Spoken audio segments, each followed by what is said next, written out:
Bismillah. Assalamualaikum warahmatullahi wabarakatuh. Innal hamdalillah nahmaduhu wa nasta'inuhu wa nastaghfiruh wa na'udzu billahi min shururi anfusina wa min sayyiati a'malina. May yahdihillahu fala mudilla lahu wa may yudlil fala hadiya lahu. Ashhadu an la ilaha illallah wahdahu la syarika lah wa ashhadu anna Muhammadan abduhu wa rasuluh. يا أيها الذين آمنوا اتقوا الله حق تقاته ولا تموتن إلا وأنتم مسلمون يا أيها الناس اتقوا ربكم الذي خلقكم من نفس واحدة وخلق منها زوجها وبث منهما رجالا كثيرا ونساء واتقوا الله الذي تساءلون به والأرحام إن الله كان عليكم رقيبا يا أيها الذين آمنوا اتقوا الله وقولوا قولا سديدا يصلح لكم أعمالكم ويغفر لكم ذنوبكم ومن يطع الله ورسوله فقد فاز فوزا عظيما أما بعد فإن أصدق الحديث كتاب الله وخير الهدي هدي محمد صلى الله عليه وسلم وشر الأمور محدثاتها وكل محدثة بدعة وكل بدعة ضلالة وكل ضلالة في النار. Ikhwah fillah rahimakumullah, saudaraku yang senantiasa di dalam rahmat Allah. Alhamdulillah pada hari ini Allah pertemukan kita kembali di Majlis Ilmu, dan bahasan kita pada kesempatan pagi ini adalah masih hadis yang ke-13 tentang kamalul iman, tentang kesempurnaan iman. Hadisnya sangat pendek sekali, berbunyi la yu'minu ahadukum hatta yuhibba li akhi ma yuhibbu li nafsi. Tidaklah salah seorang dari kalian beriman hingga ia mencintai saudaranya seperti ia mencintai dirinya sendiri. Ini yang akan dan sedang kita bahas, ya. Jadi kita dianggap tidak beriman menurut hadis ini hingga kita bisa mencintai saudara kita seperti kita mencintai diri kita sendiri. Ini teman-teman, ya. Ini PR buat kita. Ini bahan renungan buat kita. Apa yang dimaksud hadis ini? Kita tidak dianggap beriman. Apa yang dimaksud tidak beriman? Sampai kita mencintai saudaranya seperti kita mencintai diri sendiri. Apa juga konkretnya, ya, yang dimaksud sehingga kita bisa mencintai saudara kita seperti kita mencintai diri kita sendiri. Nah, ini PR besar buat kita. Mengapa? Karena ini berkaitan dengan iman. Dan kita hidup ini tidak diperintahkan oleh Allah kecuali beriman. Berarti kalau kita gagal memahami iman, gagal hidup ini, teman-teman. Ya. Baik, mengingatkan saja dari hadis yang pendek ini ada 3 poin, ya, bahasan. Yang pertama, iman itu bertambah dan berkurang. Yang kedua, di antara makna kesempurnaan iman. Dan ketiga, meremehkan saudara yang sesama muslim akan merusak kesempurnaan iman.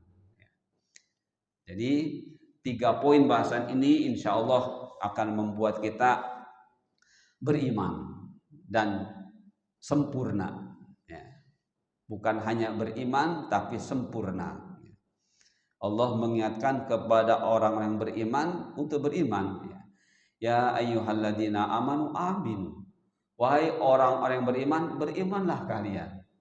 Artinya apa?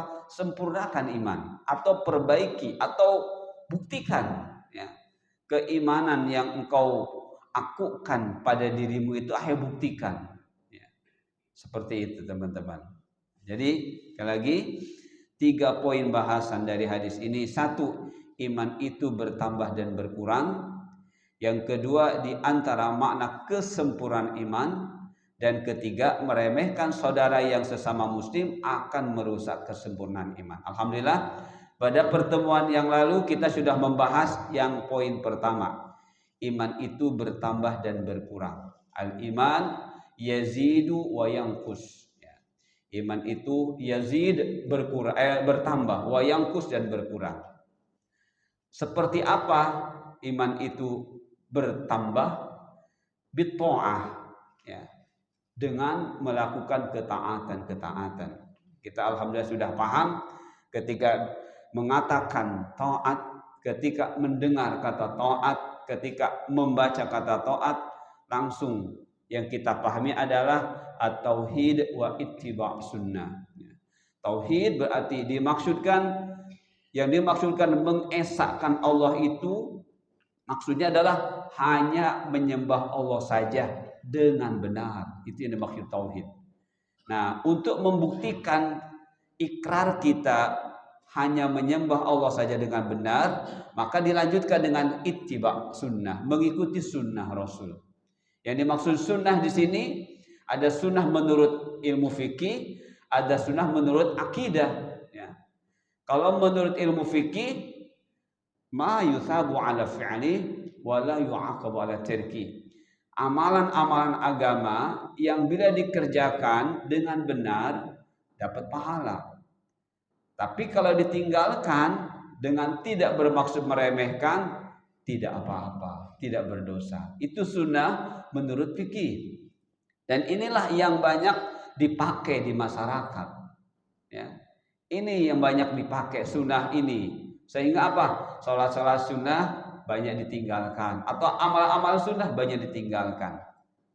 Tapi ketika memahami makna sunnah secara akidah atau hadis, maka yang kita pahami apapun yang pernah dikerjakan Rasul, ya. Masara alaihi an-nabiyyu wa ashabuhu. Apapun yang dulu pernah dijalani oleh Rasulullah dan diikutinya oleh para sahabat di masa kenabian dan di masa kerasulan, itulah hakikat sunnah. Makanya kalau kata Imam Ahmad, mau menurut fikih sunnah, mau menurut fikih wajib, kalau itu sudah sunnah Rasulullah, lakukan. Seakan-akan mau mendapat pahala, nggak dapat pahala, lakukan. Begitu kata Imam Ahmad, teman-teman, ya. Nah, ini yang harus kita pahami, ya. Jadi yazid bitta'ah akan bertambah keimanan itu dengan ketaatan. Kemudian wa yanqus bil maksiyah, dan akan berkurang dengan sebab kemaksiatan. Maksiat artinya secara bahasa menentang, melakukan pertentangan kepada siapa? Kepada Allah. Menentang Rasul berarti menentang Allah. Menentang yang mengikuti Rasul sama saja dengan menentang Allah. Maka yang dimaksud penentangan ada dua. Penentangan berupa perbuatan fahsya dan penentangan berupa perbuatan kemungkaran. Fahsya, semua yang berkaitan dengan dunia, tidak digunakannya hal-hal duniawiyah untuk ketaatan, itu berarti sedang melakukan penentangan. Begitu juga kita tidak melakukan praktek-praktek ibadah yang tadi dalam sunnah Rasul, itu juga penentangan. Nah, disitulah menurun keimanan. Teman-teman, kemudian kita diingatkan terkait dengan al-iman yazid wa yanqus, masih dalam poin pertama ini, ya. Saya mengingatkan teman-teman saja sebelum kita membahas poin yang keduanya. Nah, ini, ya, kata Abu Darda, teman-teman, inna min fiqhil abdi an ya'lama ma zada min imanihi wa ma naqasa minhu. Wa inna min fiqhil abdi an ya'lama amuzdadun huwa amuntaqis. Wa inna min fiqhil abdi ay ya'lama nazaghati syaitan an ta'tiyahu. Nah, ini teman-teman, ya. Kata Abu Darda adalah, kata beliau, sesungguhnya di antara tanda kefakihan itu kepahaman yang mendalam, yang melahirkan amal, yang mendorong amal, itu namanya faqih, ya. Al-fiqh adalah pertama kita berusaha mencari tahu, kemudian memahami, kemudian melaksanakan, kemudian menyebarluaskan, kemudian memperkuat diri dan siapapun untuk tumbuh di dalam dirinya rasa takut kepada Allah, rasa takut akan azab Allah. Itu fikih namanya ya. Jadi bukan sekedar mengerti, tahu, tapi paham, kemudian mengamalkannya, kemudian menyebarluaskannya, kemudian memupuk atau menumbuhkan di dalam diri dan siapapun rasa takut kepada Allah, takut akan azabnya, takut akan keagungannya, ya. Takut ketinggalan kebaikan. Itu namanya fiqh. Orangnya disebut faqih, ya, disebut faqih. Nah, kata Abu Darda, di antara tanda kefakihan seorang hamba adalah satu, mengetahui apa-apa yang bisa menambah keimanannya, ya. Kemudian yang bisa menguranginya. Tidak akan bisa teman-teman tanpa ilmu, ya. Karena yang dimaksud mengetahui itu ilmu, ya. Kemudian kata beliau, dan sesungguhnya di antara tanda kepakian seorang hamba adalah dia mengetahui apakah keimanannya sedang ditambah atau sedang dikurangi. Yang berikutnya, dan sesungguhnya di antara tanda kepakian hamba, seorang hamba adalah mengetahui godaan setan yang datang kepadanya. Bagaimana datangnya godaan setan, seperti apa, kapan. Jadi berusaha untuk mengetahui. Nah, ketika hamba ini kondisinya, kondisi rohaninya seperti yang disampaikan oleh Abu Darda, itulah berarti hamba yang beriman, ya, hamba yang beriman, yang sedang naik terus keimanannya. Nah, baik teman-teman, ini mengulas sedikit bahasan yang kemarin. Adapun yang akan kita bahas pada kesempatan kali ini adalah di antara makna kesempurnaan iman, ya. Di antara makna kesempurnaan iman. Semoga teman-teman sudah membayangkan seperti apa iman itu disebut sempurna, ya, oleh syariat Islam, oleh agama Allah, ya. Dan satu kegembiraan ketika seorang hamba dikatakan pada dirinya imanmu sempurna. Kegembiraan, ya. Berarti apa? Sampai kepada tujuan hidup, ya. Sampai kepada tujuan hidup. Kalau sudah sampai kepada tujuan hidup, maka akan merasakan manfaat, ya, dari keberhasilan tujuan tersebut. Apa? Ya, kita bisa di akhirat masuk surga, ya. Di dunia diberikan kemudahan-kemudahan oleh Allah dalam hidup.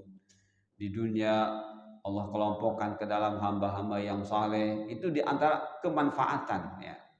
Jadi bukan tujuan. Tujuannya adalah beribadah dengan benar. Manfaatnya bisa berkumpul dengan hamba-hamba yang saleh, itu manfaat, ya. Allah berikan kemudahan-kemudahan seperti itu teman-teman, ya. Kita juga diberikan kemudahan beribadah yang lainnya, itu manfaat dari ibadah.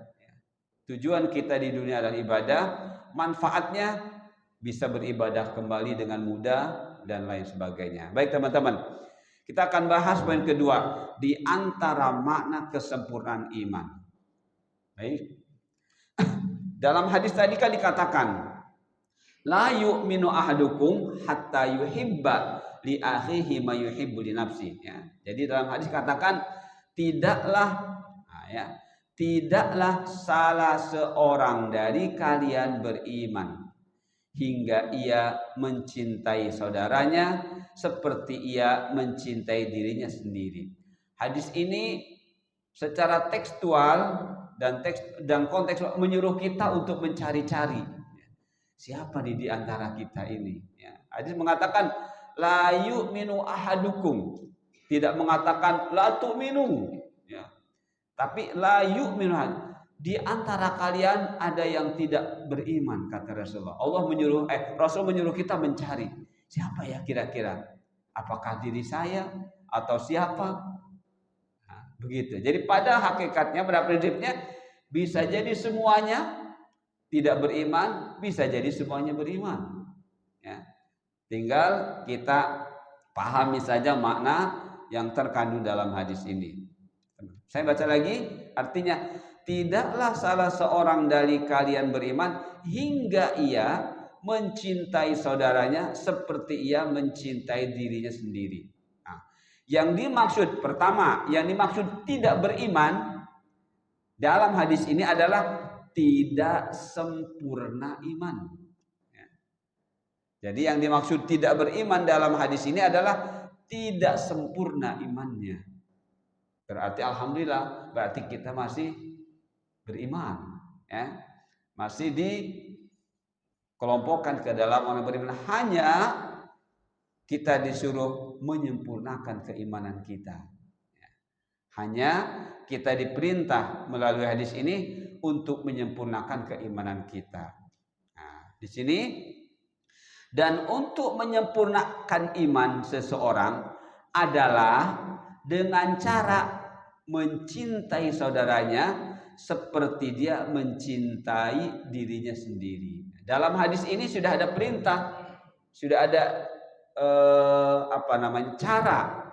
Namun cara ini masih butuh pemahaman yang lebih. Ya, karena di sini hanya dikatakan untuk menyempurnakan iman, ya, iman seseorang hamba adalah dengan cara mencintai saudaranya seperti dia mencintai dirinya sendiri. Silahkan teman-teman berpikir, mencintai saudaranya seperti mencintai dirinya sendiri, itu sempurna iman. Lantas gimana prakteknya? Ya.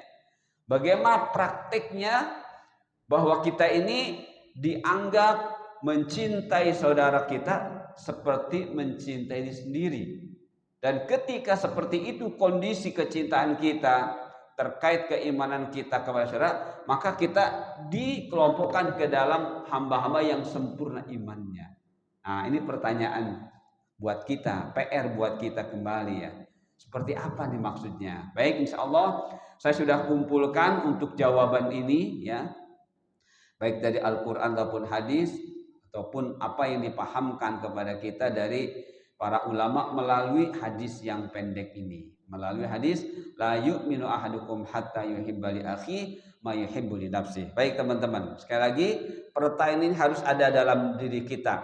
Seperti apa konkretnya bahwa kita ini mencintai saudara kita seperti mencintai diri kita sendiri, seperti apa? Nah, ini jawabannya teman-teman. Sebelum jawaban, pertanyaan kembali, menguatkan pertanyaan. Bagaimana seorang muslim membuktikan bahwa dirinya itu mencintai saudaranya seperti mencintai dirinya sendiri? Ya. Kalau saya dan teman-teman melihat pada kenyataan, ini masih banyak yang belum bertanya kepada dirinya sendiri tentang hal ini. Masih banyak. Masih banyak umat Islam yang tidak pernah memikirkan pertanyaan ini. Padahal hadis sudah menggiring kita ke arah sana. Hadis sudah menggiring kita. Hadis ini kan sudah ada 15 abad yang lalu. 1500 tahun yang lalu sudah ada hadis ini. Tapi umat Islam banyak yang tidak terdorong untuk bertanya seperti ini. Dan alhamdulillah kita masih kebagian. Kita masih kebagian untuk bertanya bagaimana seorang muslim ini membuktikan bahwa dirinya itu mencintai saudaranya seperti mencintai diri sendiri. Sehingga sempurnalah iman. Baik, ini jawabannya teman-teman. Yang pertama jawabannya adalah wa innama yuhibbur rajulu li akhihi ma yuhibbu li nafsihi idza salima minal hasadi wal ghil wal ghish wal hiqd. Seperti itu teman-teman. Wa innama yuhibbur rajulu li akhihi ma yuhibbu li nafsihi idza salima minal hasadi wal ghil wal ghish wal hiqd. Al hiqdu. Nah, Ini terjemahnya. Sesungguhnya seorang muslim di sini ya. Jadi kita sedang bicara muslim.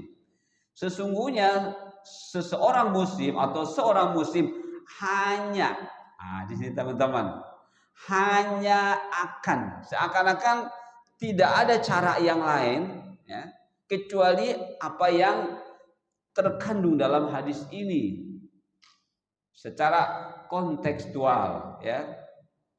Jadi yang pertama, hanya akan bisa ya mencintai saudaranya seperti mencintai dirinya sendiri itu bila tidak ada di dalam diri orang muslim tadi rasa dengki, khianat, curang, dan kebencian atau dendam.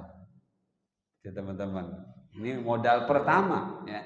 Jadi kalau di antara kita ini masih ada seperti yang diterangkan dalam hadis, masih ada hasad, masih ada al-ghil, rasa khianat, al-ghish, curang, al-hiqd ya, kebencian yang mendendam, itu kita tidak akan pernah bisa merasakan kesempurnaan iman, tidak akan pernah bisa ya.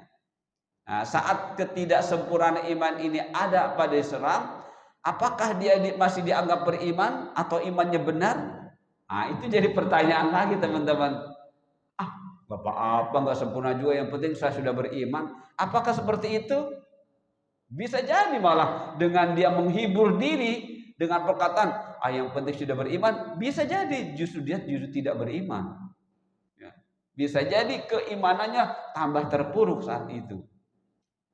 Nah ini ya teman-teman ya. Jadi 4 penyakit hati ya yang akan muncul di permukaan ini merupakan penyebab utama kerusakan iman. Jadi bukan semata-mata tidak sempurna ini, rusak iman. Bagaimana tidak rusak? Orang yang bermusuhan. Bermusuhan itu kerjaan syaitan, kerjaan iblis ya. Kerjaan iblis. Iblis itu selalu maunya mencari-cari permusuhan. Nah, jadi kalau orang mengaku, yang penting beriman walaupun gak sempurna, justru dia berada di posisi bukan bersama orang-orang yang saleh, ya, tapi bersama iblis, bersama syaitan. Nah, teman-teman, ini penjelasan sedikit.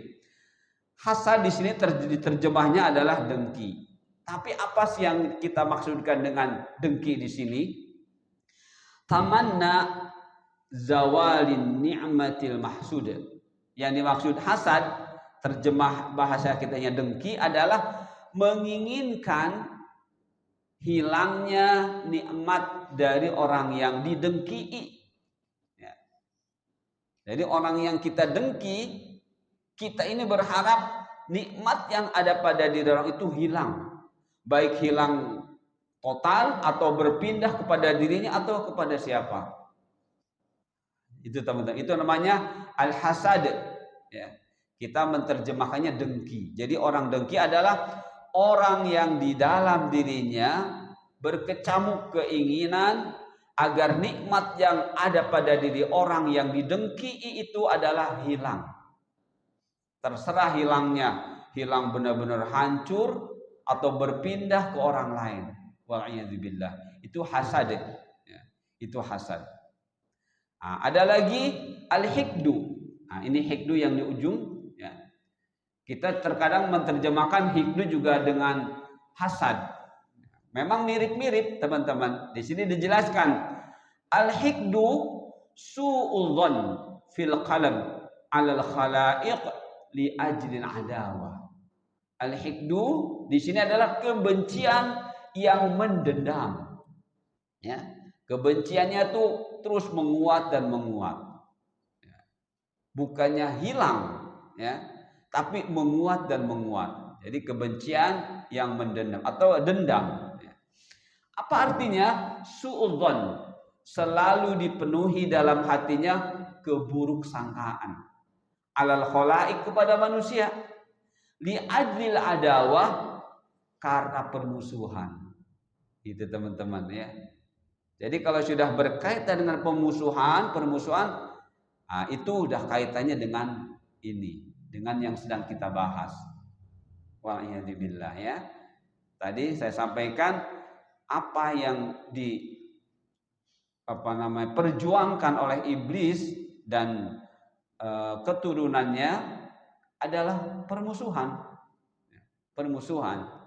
Jadi kalau kita lihat umat Islam tapi suka menebar kata-kata yang mengakibatkan terjadinya permusuhan, itu berarti di dalam hatinya sedang ada hiqd. Kalau sudah ada hikdu, ada hasad, ya. Karena itu sudah saudara-saudaranya, ya. Bisa saudara kandung, bisa gitu. Kalau orang sudah ada hasad, al-hiqd akan muncul. Begitu juga yang lainnya. Ada al-ghish. Apa itu al-ghish? Di sini diartikan curang, ya. Curang. Apa itu curang? Katmu kulli ma law alimahul mubta' karihahu, ya. Al-ghish adalah menyembunyikan segala sesuatu andai si pembeli itu mengetahui apa yang disembunyikannya, dia akan marah. Nah, ini curang, ya. Jadi ini lebih berkonotasi di muamalah, ya. Jual beli, ya. Sudah tahu ada cacatnya ditutupi. Nah, seperti itu. Andai si yang membeli itu tahu, dia akan kecewa. Nah, ini gish. Nah, ini menunjukkan rusaknya iman, ya. Rusaknya iman. Kemudian yang berikutnya al-ghil, ya.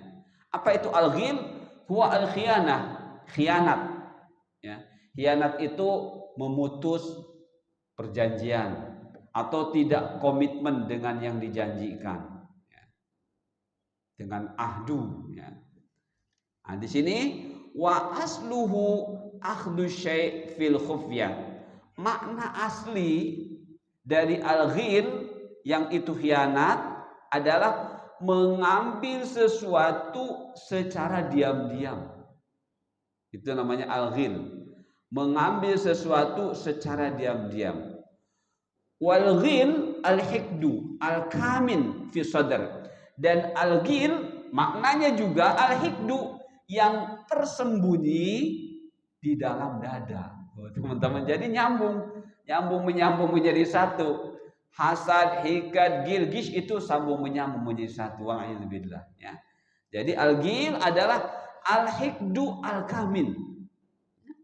Hikad tadi ini kebencian yang menyebabkan permusuhan. Kamin yang tersembunyi fi sadr, di dalam dada. Seperti itu, teman-teman, ya.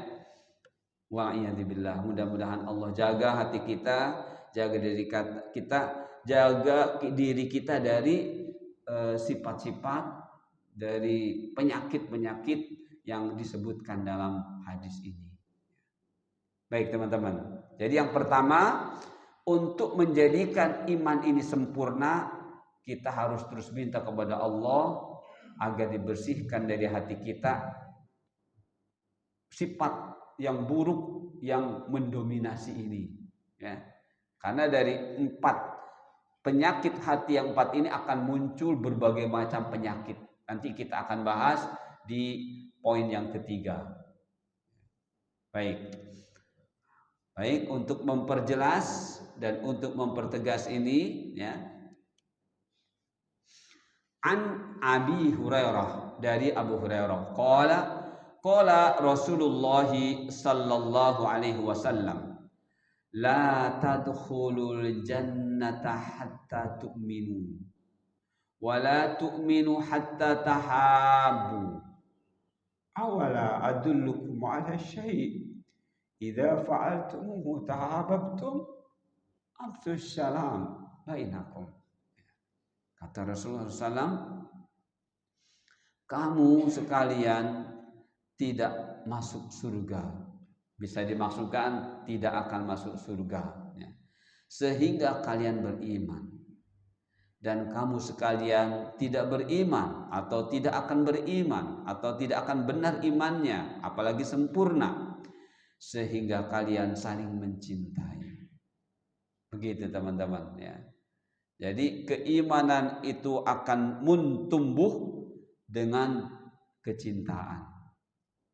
Terus untuk memperjelas ya nasihat Rasulullah SAW buat kita kepada kita, maka Rasulullah memberikan di antara cara untuk menumbuhkan keimanan melalui kecintaan tadi.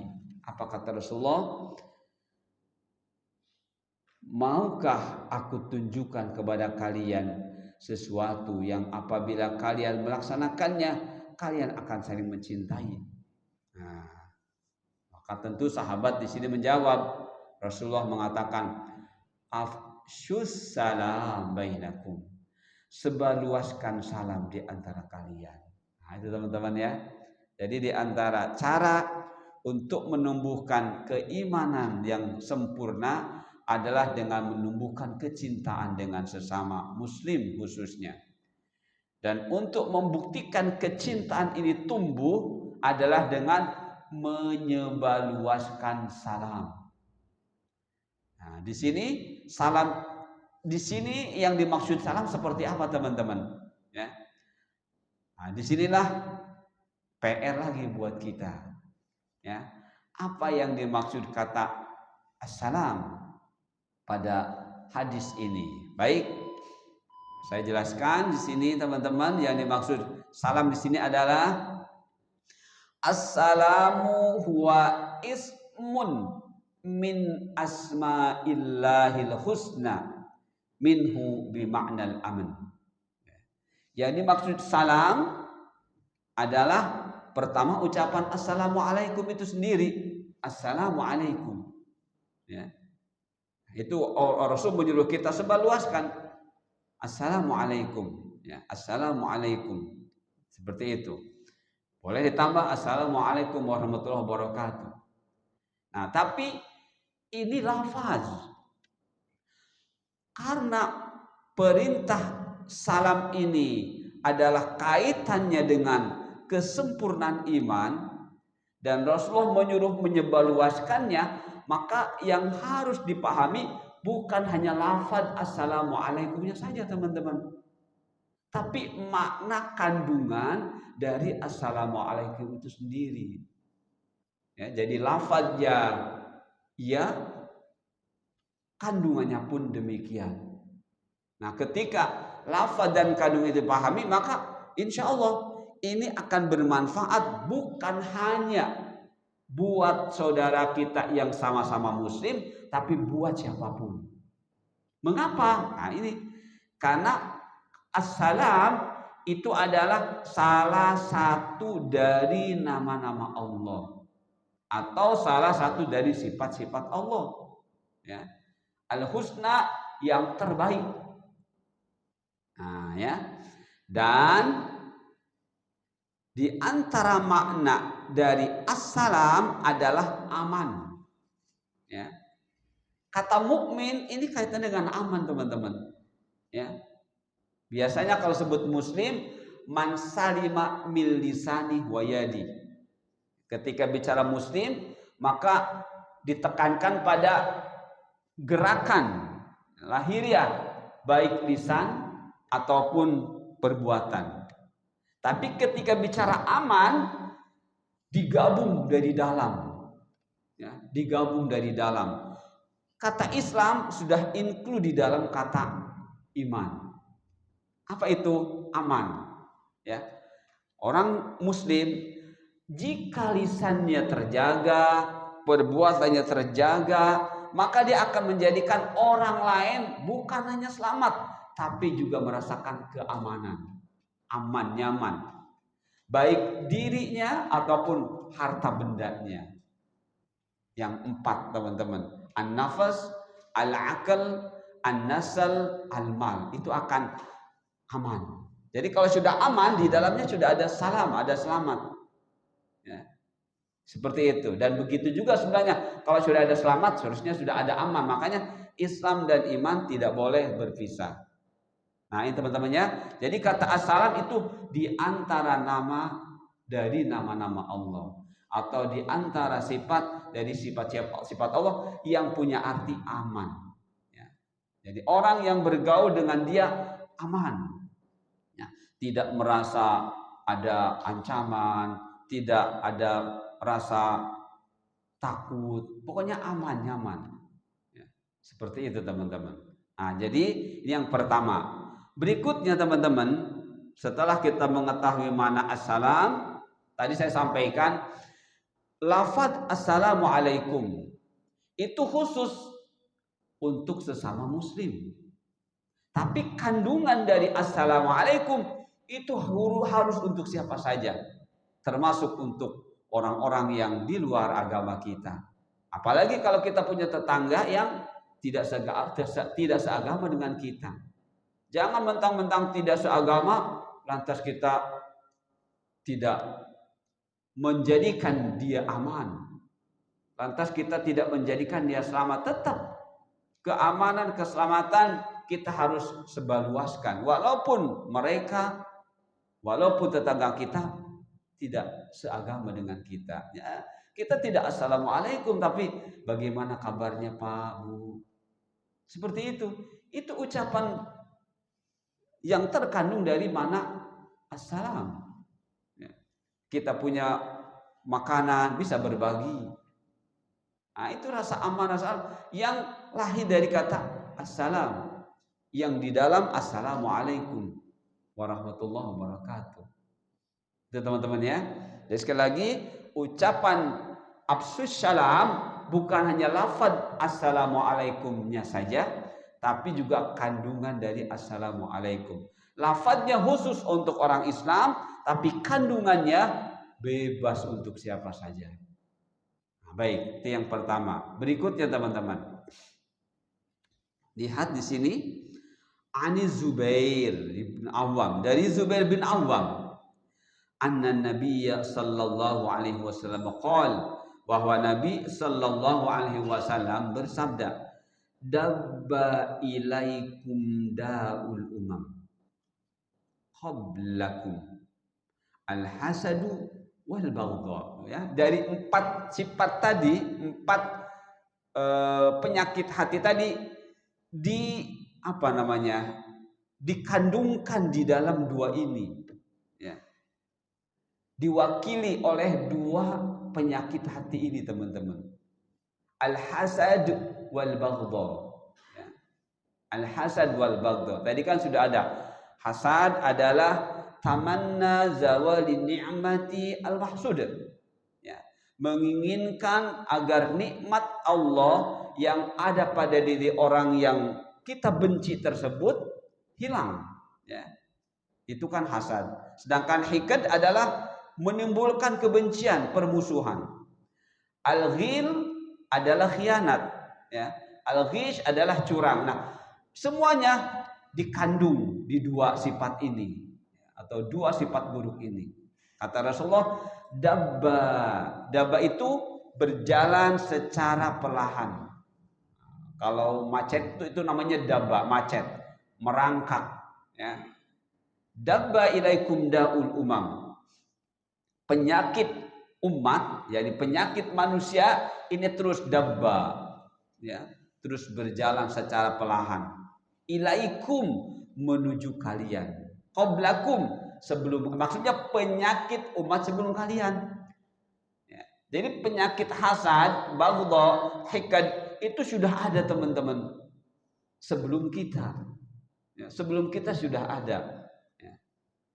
Makanya mengapa terjadi peperangan, ya, terjadi ini, ya karena ada penyakit-penyakit hati ini. Ini sudah ada sebelumnya. Nah, kata Rasulullah, penyakit yang sudah ada di umat dulu itu sekarang ya dubu, sedang menuju kalian secara perlahan. Nah, apa penyakitnya tersebut? Dari yang banyak itu diwakili oleh 2, ya, 1 al-hasad, 2 al-baghdha. Jadi ini 2 penyakit perwakilan dari penyakit-penyakit hati yang sebelumnya, yang banyak, yang sudah terjadi di umat sebelum kita. Seperti itu teman-teman. Kata Rasulullah, hiya al-haliqah. Ternyata penyakit-penyakit itu haliqah, pencukur.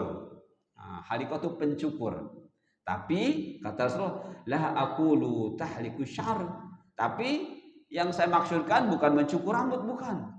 Ya. Walakin tahlikuddin, tapi mencukur agama. Alias merusak agama. Ya. Jadi penyakit hati berupa hasad waktu itu akan merusak agama. Ya, agama, baik agama pada diri kita, ya, ataupun diri orang lain. Tapi agama Islamnya sendiri tetap tidak rusak. Artinya agama, amal-amal agama yang ada pada dirinya itu akan rusak. Sedangkan agama Islam sendiri tidak akan rusak. Ya, cuma praktik amal agama yang ada pada diri orang yang memiliki di dalam hatinya hasad wal baghdad. Seperti itu teman-teman. Ya. Jadi kata Rasulullah, dua penyakit hati ini, al-hasad wal baghdad, baghdad ada kebencian, permusuhan, itu akan merusak amal-amal agama dirinya dan orang yang dipengaruhi oleh dirinya. Walladzi nafsi biyadi, demi zat yang aku berada di tangannya, dalam genggamannya, la tadkhulul jannah, kalian tidak akan masuk surga hatta tu'minu, sampai kalian beriman. Wala tu'minu hatta tahabu, dan kalian tidak akan beriman sampai kalian saling cinta mencintai. Afala unabbiukum bima yusabbitu dzalika lakum, apakah mau aku beritahu kepada kalian amal-amalan yang bisa mengokohkan iman kalian? Afsyus salam bainakum, sebarluaskan salam di antara kalian. Itu teman-teman. Baik, dikit lagi.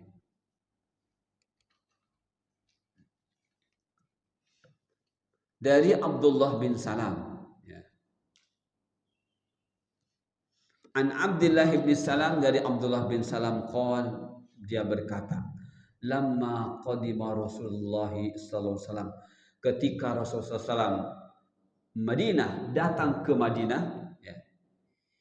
In jafalan nas ilaihi, orang-orang penduduk Madinah in jafala, merasa kagum, ya. Gembira yang luar biasa kedatangan seorang Rasul. Wakila, dan orang-orang tersebut pada mengatakan, qadima Rasulullah SAW, Rasul datang, seperti itu ya. Kemudian kata Abdullah bin Salam, faji'tu finnas, maka saya pun mendatangi kerumunan manusia, orang-orang tersebut yang mengatakan dan yang sedang merasa kagum dengan kedatangan Rasulullah, dan juga menyampaikan kata-kata Rasul datang begitu. Ya. Kata Abdullah bin Salam, saya mendatangi mereka, bergabung dengan mereka, di anzura ilaihi, untuk melihat Rasulullah untuk memandang, untuk melihat dengan serius, gitu ya. Falamma istabantu wajah Rasulullah, ketika saya sudah melihat dengan jelas, ya, wajah Rasulullah SAW, araftu anna wajhahu laysa biwajhin kadzab. Saya paham bahwa tidak ada pada wajah Rasulullah wajah kebohongan. Jadi Rasul adalah manusia yang jujur, seorang yang jujur. Fakana awwal syai' takallama bihi, dan adapun ucapan yang pertama kali disampaikan oleh beliau saat beliau datang ke Madinah adalah, ya ayuhan nas, afsyus salam, wahai manusia, wahai orang-orang, sebarluaskan salam, wa at'imut ta'am, dan beri makan, ya. Wasallu bil lail, dan sholatlah di malam hari, sholat tahajud maksudnya. Wan nas niyamun, sementara orang yang lain sedang tidur. Tadkhulul jannah bisalam, maka pasti kalian akan masuk surga dengan salam. Itu teman-teman. Jadi ada 3 pesan yang Rasul sampaikan di awal-awal beliau datang ke Madinah. 1, afsus salam, sebarluaskan salam.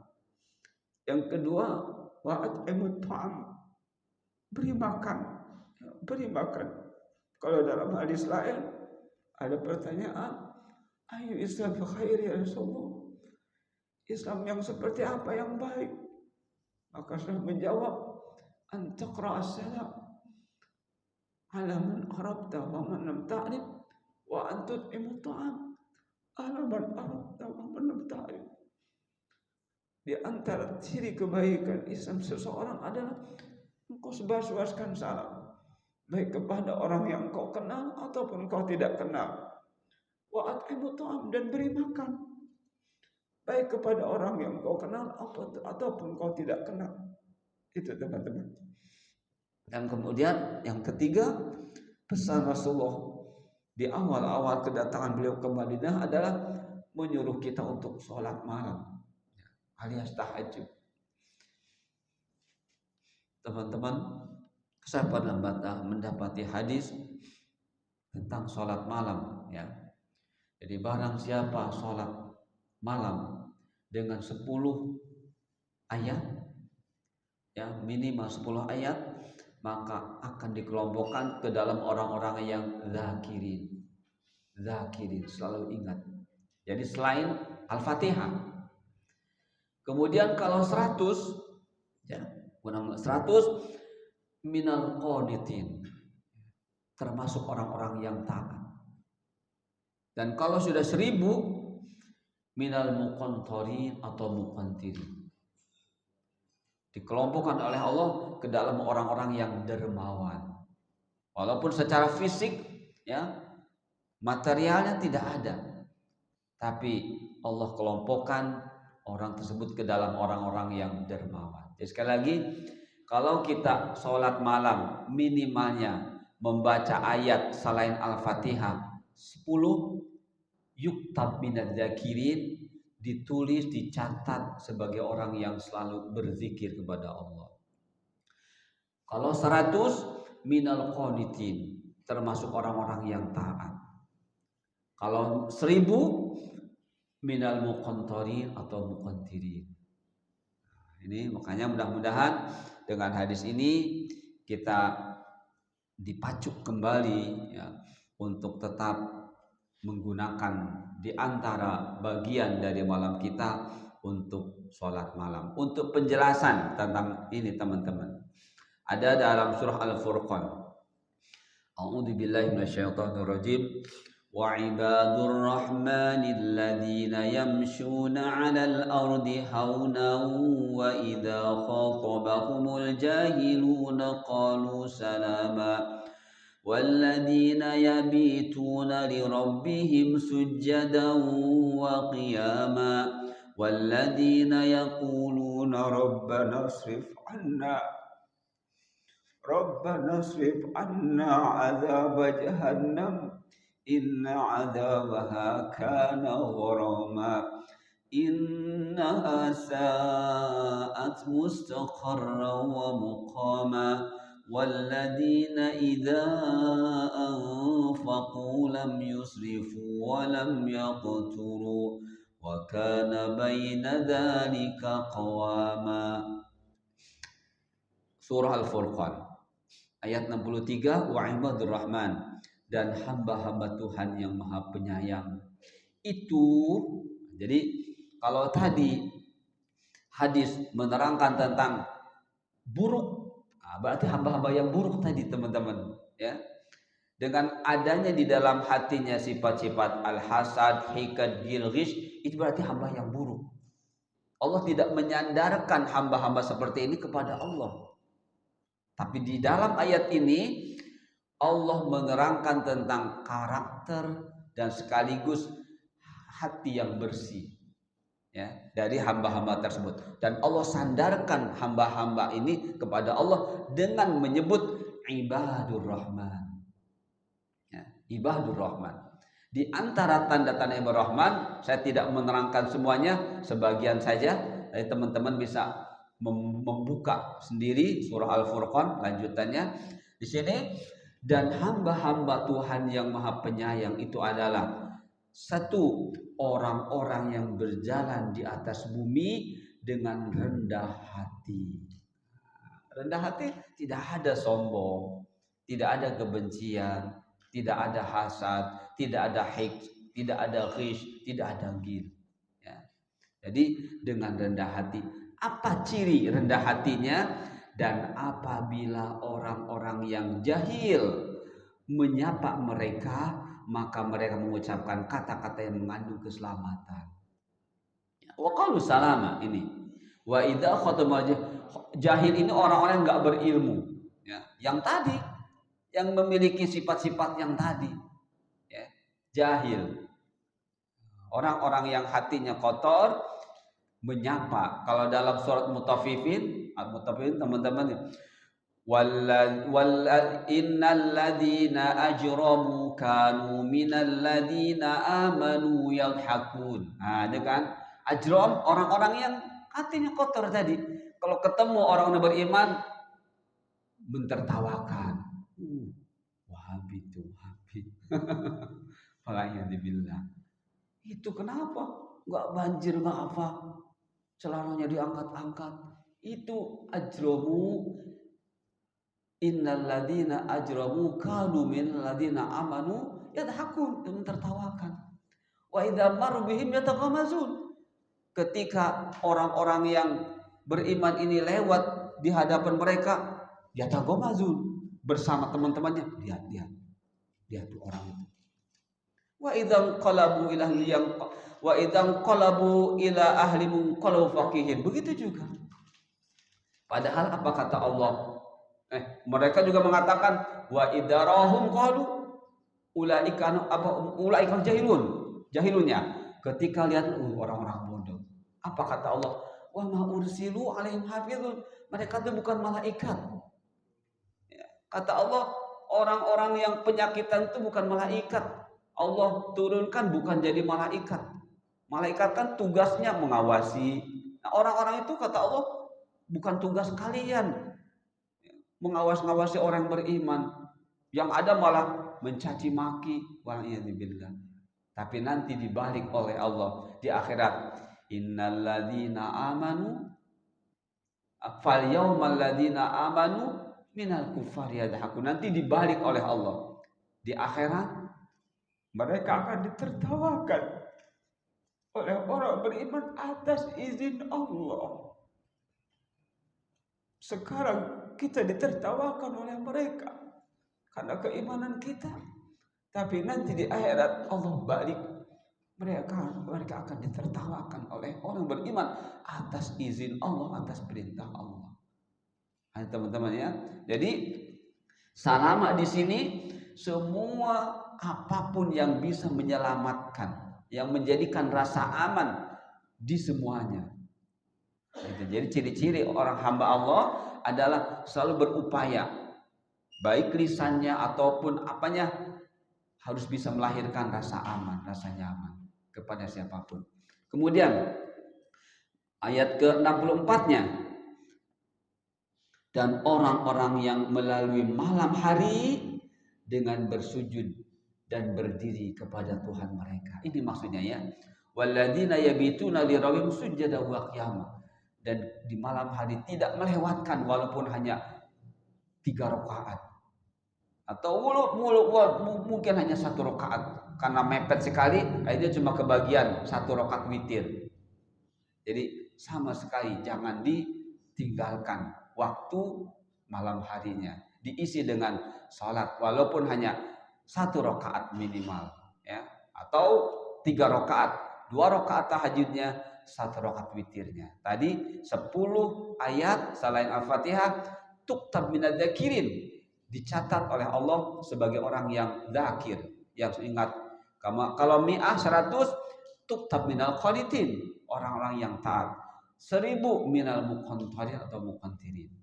Kemudian ayat ke-65, dan orang-orang yang berdoa, ya Tuhan kami, jauhkan azab jahanam dari kami. Sesungguhnya azab itu adalah kebinasaan yang kekal.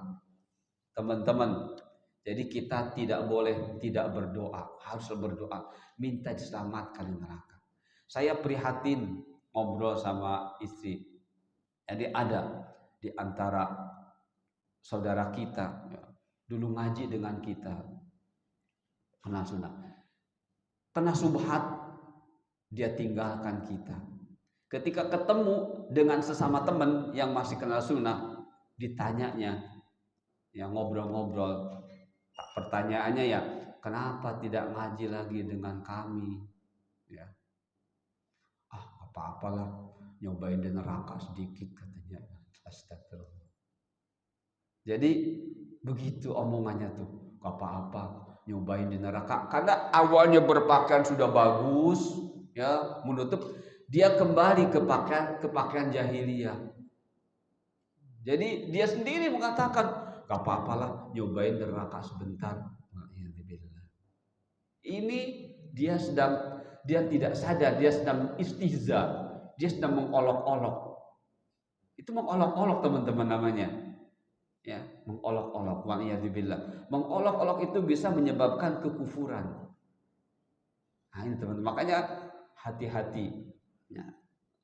Subhat itu sangat kuat sekali. Kalau kita terus tidak memperkokoh keimanan kita, kita akan mudah terpapar subhat. Jadi seperti itu teman-teman. Jadi Allah sudah memberi tanda, kalau engkau mau jadi hambaku, berdoalah kata Allah, minta diselamatkan neraka. Rabbana asrif anna adzab jahannam. Ya Allah, isrif artinya jauhkan ya, azab neraka itu. Inna adzaba kana gharama. Ya. Mengapa? Karena azab neraka itu adalah azab yang adalah kebinasaan yang kekal. Kemudian innaha sa'at mustaqarra wa muqama. Sesungguhnya jahanam itu seburuk-buruknya tempat menetap dan tempat kediaman. Kemudian walladzina idza anfaqu lam yusrifu wa lam yaqturu wa kana baina dzalika qawama. Dan orang-orang yang apabila membelanjakan harta mereka tidak berlebihan israf dan tidak pula kikir, dan adalah di tengah-tengah antara yang demikian. Jadi dalam menggunakan harta benda, Allah ingatkan kepada ibadur rahman, satu jangan israf, kedua jangan taktir, jangan apa nih di sini qattara atau taktir, ya seperti itu. Israf berarti mubadzir, berlebihan. Al-qattar berarti pelit. Nah, apa yang dimaksud pelit? Sebelum kita tutup, sementara saya menjelaskan ini teman-teman. Ini bahasa Arabnya, saya langsung saja bahasa Indonesianya karena waktunya tidak cukup. Perkataan Ibnu Abbas, Mujahid, Qatadah dan Dohak, ya, bahwa berlebihan, kurang R, berlebihan yaitu israf, ya, kita bisa membahasanya kan mubadzir, ya, yaitu menggunakan harta dalam bermaksiat kepada Allah Ta'ala. Nah, jadi lam tusrifu itu artinya jangan sampai bermaksiat. Ya. Jangan bermaksiat dalam menggunakan harta. Jadi berlebihan ketika israf itu yang dimaksud berlebihan hartanya, tapi dalam rangka maksiat kepada Allah. Ya. Seperti itu. Banyak dikeluarkan tapi untuk kemaksiatan kepada Allah. Jadi menggunakan harta dalam bermaksiat kepada Allah Ta'ala. Kikir, nah, apa sih kikir itu? Yaitu menahan yang menjadi hak Allah Ta'ala. Jadi kalau israf itu mengeluarkan harta banyak tapi dalam rangka maksiat.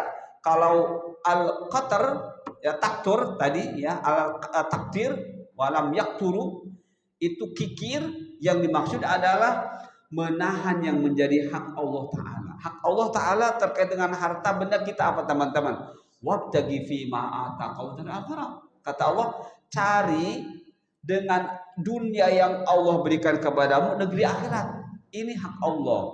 Pengen, ya, ayo gunakan hartamu, ya.